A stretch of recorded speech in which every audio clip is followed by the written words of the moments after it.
It's Patio Side Chats with Fernando Martinez from Chaparral Pavers with tips and advice on landscaping and gardening. Here's Fernando Martinez. Well, hello, and welcome to another Patio Side Chats. That's right here on Chaparral Radio. We got you covered, talking about all things landscaping, ideas, tips on gardening, advice on what to do, how to keep things nice, how to spruce things up, and really just overall good design tips and things you can do. Today's show, I really want to focus on the features. What makes a landscape special? What lifts it up just from a normal, everyday, average yard, which can look nice and clean and you know, have a nice experience with your landscaping, but what gives it sizzle? What gives it pop? What makes you really want to go out there and use it and not just have it be like, okay, it's there, it looks good.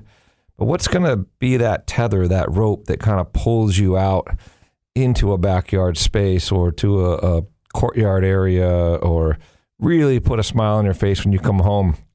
That's what I want to talk about today.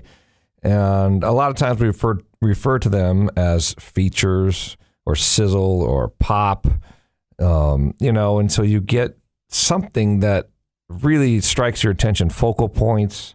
This is kind of the terminology that's used in the industry, and you really want to think about that. It's the details. Sometimes it can be a multitude of tiny details adding up to something really special and making a difference. It could, simply be that little bit of an eye or just a little more thought put into the process before you went down and just purchased something and installed it, or even hired a contractor to come in and have them do it, and what seemingly might be an easy decision would be to just let the contractor decide, oh, you're the professional, you know what to do, what products to use, what colors to choose or patterns or whatever. But no, I say really find out, like, what are my options? Can we do multiple different colors? Could we do a border, with a different color? Or should we? I was at an estimate the other day and walking in the house, and the gentleman said to me, I would like for it to just flow right out to the backyard.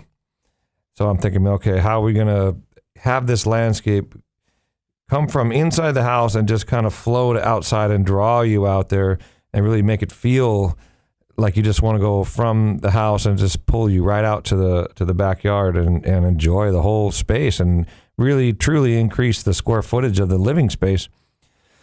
So I looked down and he had these tiles. They were tan colored tiles, and they were laid in a pattern. In this particular case, it was a running bond pattern, which is kind of like bricks. You see bricks on a house normally, they get two on the bottom, then they put one in the middle so the line breaks, and then two, and then one, and you're stacking them up in this pattern. So you have a lot of straight lines running, and they call that a running bond.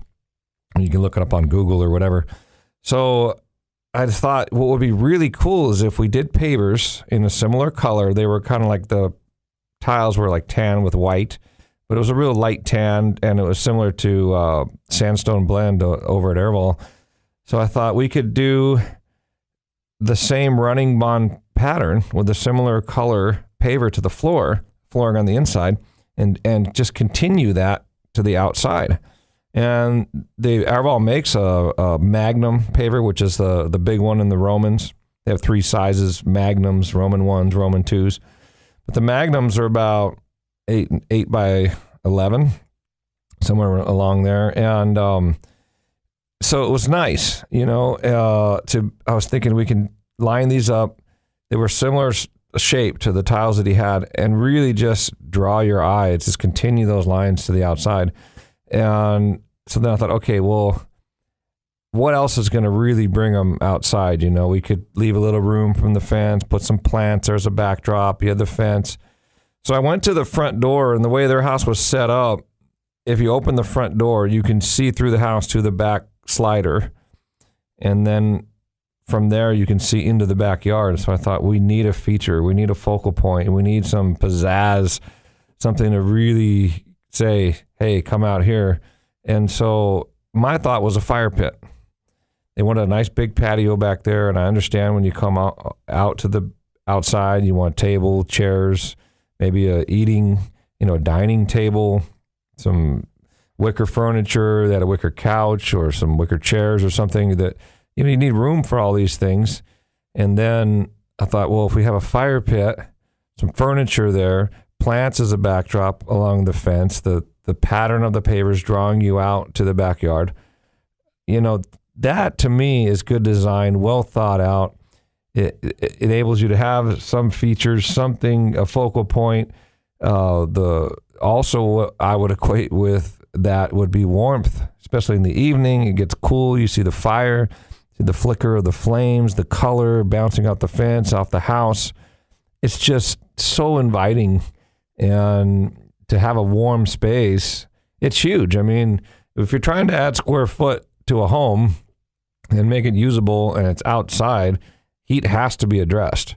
One thing that was brought up possibly was like those heaters, where you bring around, like you see at restaurants and things. They're usually stainless steel, tall things on, they have wheels or they're on stands or something. And I don't know. To me, I'm not as big of a fan of those. It solves the need, which is warmth. You need heat, but they're bulky. They become almost an eyesore on the patio. I don't know. A lot of them run on propane tanks. You got to get propane and put them in there, make sure it's full before the party. It's one thing that's good about them is they're movable. I mean, you can move them around, but I don't know. Not a huge fan of that style. You could do built-in radiant heaters.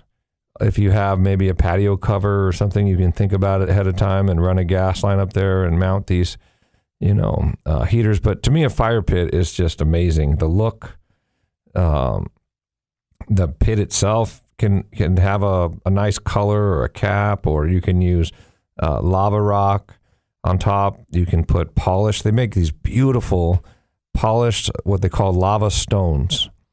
So it's actually lava rock, but they tumble them and turn them into these polished, nice round, I don't know, maybe they look like small eggs, like little quail eggs or something.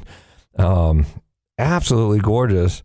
And you could put, fiberglass on there, reflective, so there's so many finite details that end up really making a nice space just over the top, very inviting. It makes it really special. And a lot of times the things don't really cost that much more necessarily. It's just more thought, a tiny bit more effort, maybe a little bit of more money. You can start with the basic lava rock that you can get at any rock yard or box store, and then top it off. The whole thing doesn't have to be the polished, lava rock, but do a base of the cheaper lava rock, a small amount of the polished ones on top. The one thing I like about lava rock in a fire pit is it allows air to pass through it, and the flames can go literally be coming right out of the lava rock, and it gives the flame a nice shape, and the lava rocks themselves heat up and they radiate heat as well.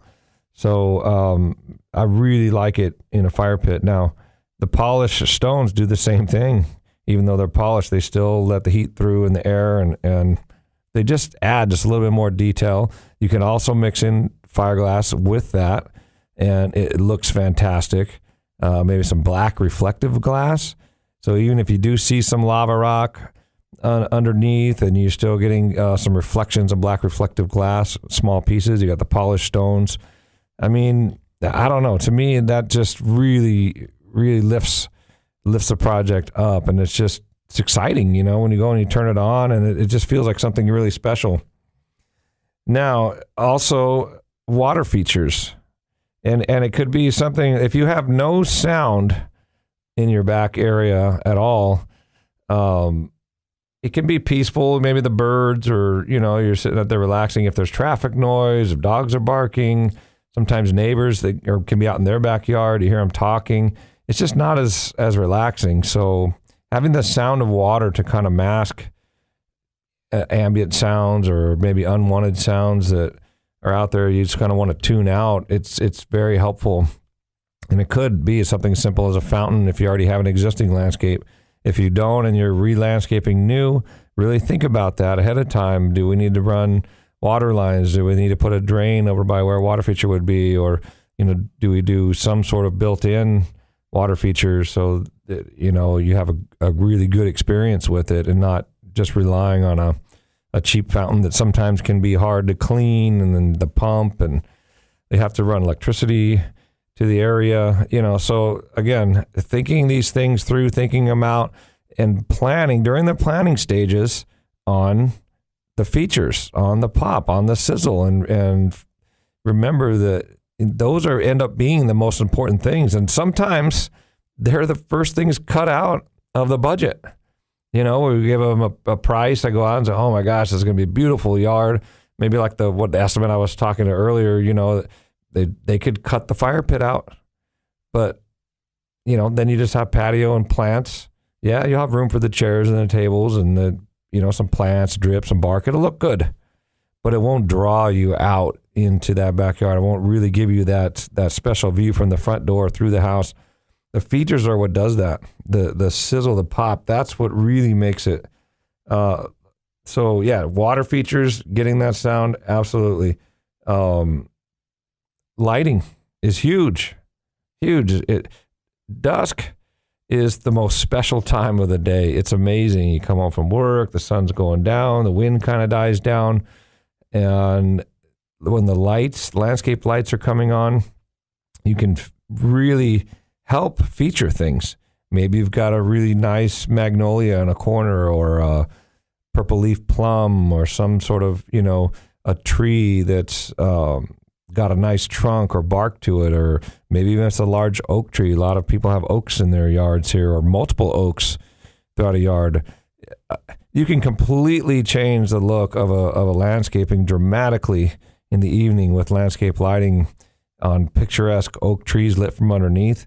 The oak trees become the focal point in this feature. They're just trees during the day, but at night they can add drama. I mean, it's amazing to me. There's also bollards, different types of path lights. Like, it seems like anybody could go down to a box store or a hardware store or whatever and say, okay, we've got these, path lights. They look like a regular old run-of-the-mill path light. Buy them, put them in. You'll get light. It'll look good. But again, details. Maybe we go upgrade to a copper path light with some brass accents on it. A bollard is a very tall path light. It's more substantial, and you can get steel ones or metal, powder-coated aluminum, and they have patterns to them and things that you can have the light coming out of the spray, and you can take one light and immediately add wow factor. Or you could put 12 lights on a walkway and have it look, that runway look is what I call it. And it actually could detract, in my opinion, in some cases. Or you could do 3 really nice ones that are going to attract you or a guest, or, whoever may be coming over to the house. It'll be a party or relatives, or, and to me, especially in the front yards, you get one chance to make a first impression. When somebody's coming over to your home, to have it, it's nice to have it maintained and manicured, and hopefully you've got a good gardener, or you're the gardener, and, or a little of both, which is what I do. And then having a water feature going, having little lights coming up, leading you. It's just, those are the types of things that really lift up a space, and it makes you feel good about your home. And that's what it's all about here, especially on this show, is we love to come home. So what else? We've got panels, decorative garden panels. They come in all shapes and sizes. The most common one that you see is like this lattice work, and you can put it up and help kind of decorate fences that maybe aren't as beautiful. We're doing a project right now up in Arroyo Grande. We have these decorative garden panels. We built boxes for them, and we put a light in the box, painted the background. And so when you see it, it's a garden panel, kind of looks like a shadow box. You add a light to that and you backlight it. It's absolutely amazing. Total drama. It's a game changer, really, and it's a simple thing, but it just turns a regular old, 6-inch dog ear redwood or cedar fence that we all have, most of us, and into something special, into like, oh my gosh, where'd you get that panel, or at night the light comes on. It's amazing. So there's a lot you can do with lighting, and we could do an entire radio show, and we will, I'm sure, on just lighting alone, but maybe you've got an old shed, or a garden shed where you keep your tools or whatever, and if it's cute, if it's quaint, I've seen some of these, they have, there's actually some businesses popping up here on the Central Coast that they go out and they put in, beautiful garden sheds. They use old doors or windows, and some of it looks kind of rustic or antique-y kind of, and then they're beautiful, and they're structures, and you can do gardening in there or plants, or you can, just house your shovels or mowers or whatever. But adding light to a structure like that and highlighting it and just in very subtly, I'm not saying, blasting it with a bunch of light. That's one thing I did where I'm actually custom made my own shed in my backyard, and I did it because the space that I had, I only had 6 feet. I only have 9 feet to my fence, and I needed a 3-foot walk. You got to be able to walk by and take the trash out or whatever. So I made a 6-foot shed as the most I could make it, and then I made it long, which you can't find a shed that you could buy that would be the shape that mine is. But because it was also a walkway, and it was kind of quaint, I used tongue and groove cedar slats for the sides, and then I put little borders, edging, on the edges of it, and I painted that trim a different color. So it's not, maybe it isn't the most decorative shed, but it's not ugly either. And I put a couple lights on that side on it that come on with the landscape lights, and I'm able to see if I need to go take the trash out. It highlights the structure, and it just makes it look quaint and nice. And again, it provides another point of interest, something to look at. Seat walls. I love seat walls by fire pits.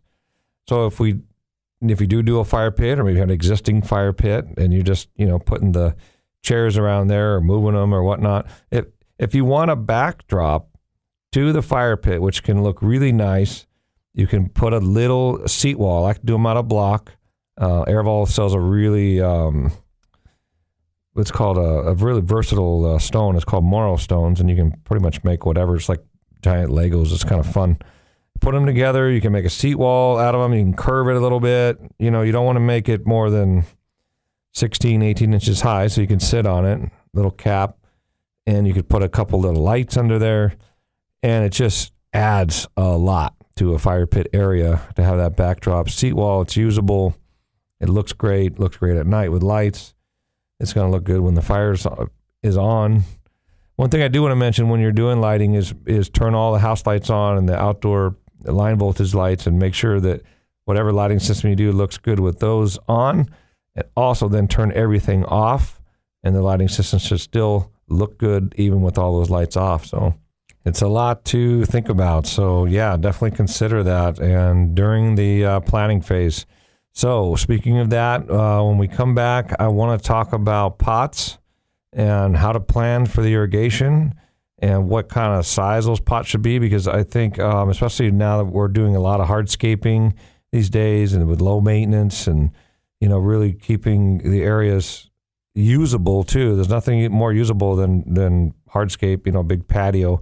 But I want to soften it with containers, and I want to talk about how to do that good and in a way that's going to work and last and be easy for you. So we will be right back. You're listening to Patio Side Chats with Fernando Martinez from Chaparral Pavers on California's Central Coast. Here on 1240 AM and 99.5 FM, KSMA. This show is brought to you by Airvol Block. Concrete paving stones or pavers are not all created equal. Airvol block pavers are created from a dry mix of gravel, sand, cement, and color. With very little water used, they're super strong. They won't crack or fade. And to be an Airval block paver, the gravel and sand come from right here on the Central Coast, supporting our local community. Airval Block is the only local manufacturer of concrete masonry products like pavers, mortarless retaining wall blocks. Airval Block products are high quality for peace of mind, and there are many colors to choose from. And if you're not sure which products you need or how to use them, you will always get expert advice from the staff at Airval Block. Products made on the Central Coast for the Central Coast. Visit their fully landscaped outdoor showroom to see the many ways you can use Airval Block products at number 1 Suburban Road in San Luis Obispo, or go online at airvalblock.com. If you're thinking about installing a new paver patio or paver driveway, check out Chaparral Pavers online at ilovetoComeHome.com. Serving the Central Coast since 2001, Chaparral Pavers will work with you to get it right and complete the job to your specifications, as customer service is king at Chaparral Pavers. Paver driveways are stylish and durable and guaranteed to never crack. If your old concrete driveway or entryway is a hazardous cracking mess, it's time to call Chaparral Pavers. Go to their website, ilovetoComeHome.com. You'll find all the information you need. Check out photographs of past installations and reviews from Central Coast residents who have used Chaparral Pavers. And don't forget, all installations are guaranteed for the life of your home. So check out Chaparral Pavers online at ilovetoComeHome.com. Chaparral Pavers, they'll make you love to come home.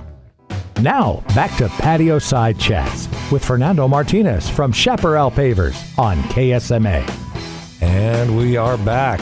Okay, we are talking about the features of landscaping and the things that give it pop, the things that sizzle and really make a difference, that draws you out and is that kind of tug, that little rope or string that pulls you out into that space and really takes a nice space and makes it just sing and really get your juices flowing. And to me, is what really good design should do. And to plan ahead for it and to think about those things, those should actually be the priorities, not the things that are cut out of the budget, because they're really easy to itemize and say, I don't know if I should do the lighting. I don't know if I should do a water feature. I don't know if I should put in that fire pit or the little seat wall behind it. But those are the things that actually make it. The trickling sound of the water, the flickering light from the flames, the fact that you're going to be warm when you go out there, the twinkle of the lights as they're coming on at dusk. That's what gives it the magic. And, without it, I just wonder if we're going to stay inside. Or you look out of the backyard through the window, looks nice out there, but are you really going to go out there and use it? And that's what features do. That's what these focal points and whatever you want to call them, they are the reason. They're the why we go out into the backyard. And so stay, within reason. You can do small water features. You can do, even if it's a box store, thing that you buy with the gas, and there may not be a ton of heat sometimes coming out of those. I worry, but I'd rather see that than nothing out there. Something's got to get you up and running and wanting to get out there. So that's what we're talking about today. And the last part of the subjects that I wanted to bring up was containers and pots, and how can we use those as focal points, and how can we soften up the hardscape with that.